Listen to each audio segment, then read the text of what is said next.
Salve, salve, jovens! Como vocês estão hoje? Espero que estejam todos bem.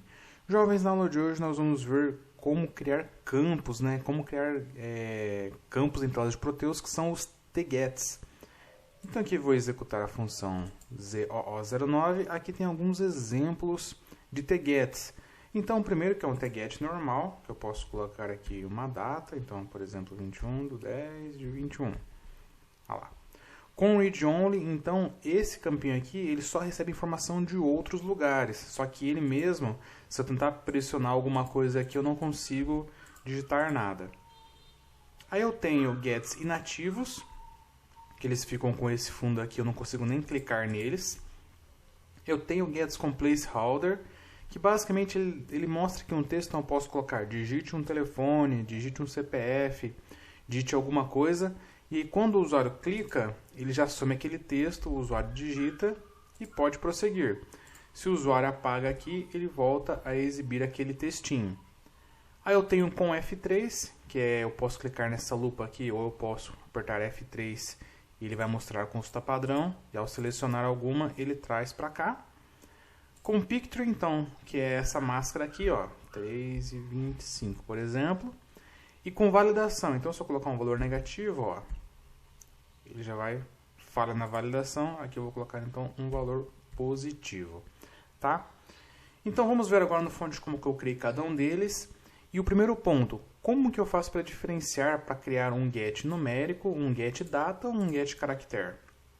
Basicamente, pessoal, na criação das variáveis, que você declara o tipo dela. Então data você declara com s2d, caractere você declara com space e numérico você declara com 0. Então, no caso do space, muitas pessoas às vezes falam assim: ah, Daniel, mas eu tenho aqui um campo e é para eu digitar 20 caracteres, ele está aceitando nenhum, ou ele está aceitando 3. Então, por exemplo, aqui, ó, 0, 1, 2, 3, 4, 5, 6, 7, 8, 9. Aqui cabe 10 caracteres. Então, o que acontece? Quando você vai criar sua variável aqui, você já coloca o espaço dela. Então, você coloca, por exemplo, 20 caracteres, 30. Ou se for buscar o tamanho de um campo do Proteus, você coloca tan sx3, já o tamanho do campo aqui, para ele já criar o campinho com o tanto de espaços que ele permite. Agora, vamos ver a criação aqui dos TGETs. Basicamente, então, pessoal, a declaração dele não tem muito segredo, onde eu passo a linha, a coluna. Aqui é o bloco de código que vai atualizar minha variável. Então, essa função aqui, pcount, se houve alteração na memória, eu vou pegar a minha variável do meu get e vou declarar com o que foi alterado. Senão, ela vai ser a variável que já está na memória. Então, por exemplo, aqui ele está na memória 1/10/2021. Se o usuário pressionar ESC aqui, opa, fechou a tela que eu estava com a tela posicionada. Então aqui 1/10/2021. Se o usuário não digitar nada e for para o próximo campo, não foi alterado. Ou se ele pressionar ESC, sair do campo e tal. Se ele vier aqui e, por exemplo, colocar 2022, aí ele vai cair naquela validação lá. Foi alterado aqui, então vai atualizar esse carinha aqui. Se não foi alterado, vai ser o conteúdo que já estava antes dele, tá? Aí tem a largura e a altura. E se vai ser em pixels e qual fonte vai utilizar.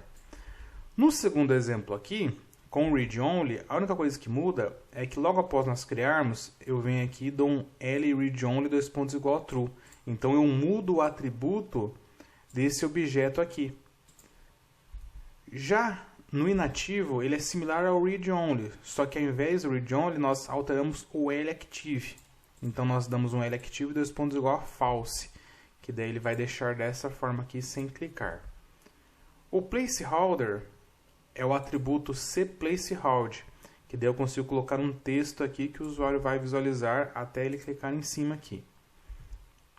O com F3 é o atributo cF3, onde eu passo aqui o nome da consulta padrão, o código dela. Só que notem o seguinte, vocês perceberam que dois aqui estão com interrogação, sendo que era para mostrar o ícone do calendário, o ícone da calculadora. Se eu não tivesse passado um atributo que eu vou mostrar para vocês, aqui também sairia interrogação, que é uma dúvida de muitas pessoas. Como que eu faço para criar um get e que mostra essa interrogação aqui? E basicamente, pessoal, é esse atributo aqui no final, que eu passei ele como true. Que esse cara aqui é o LHasButton, que basicamente ele define se aqui vai ser um botão específico conforme o get. Então, no caso, como é um F3, vai aparecer uma lupinha aqui. Aí, no caso da Picture, é o atributo Picture. Não confundam, porque esse aqui não tem a letra C antes, tá? Ele não é um CPicture, é só Picture, onde você passa aqui a máscara que você deseja que esse campo seja atribuído. Então, !exclamação, @R alguma coisa, @E alguma coisa. Dessa forma, ele vai ativar nesse get aqui. E por último, o get com validação, que nós passamos esse bloco aqui, ó, bvalid, onde nós passamos um bloco de código e que função ou que funções nós queremos executar. Então, por exemplo, fvalid valor. Nesse caso aqui, ó, o que eu faço? Eu pego, vejo, se o que o usuário digitou naquela variável for maior que 0, o LHat vai ser true. Então, vou permitir prosseguir. Se não, se for 0 ou negativo, eu vou dar um LHat false e vou mostrar a mensagem falha na validação. Então, se o usuário vir aqui e digitar -1, vai mostrar que ele alerte lá. Se não, se ele digitar um valor positivo, aí ele já permite prosseguir. Ok, pessoal? Espero que tenham gostado do vídeo de hoje. Um grande abraço a todos e até a próxima.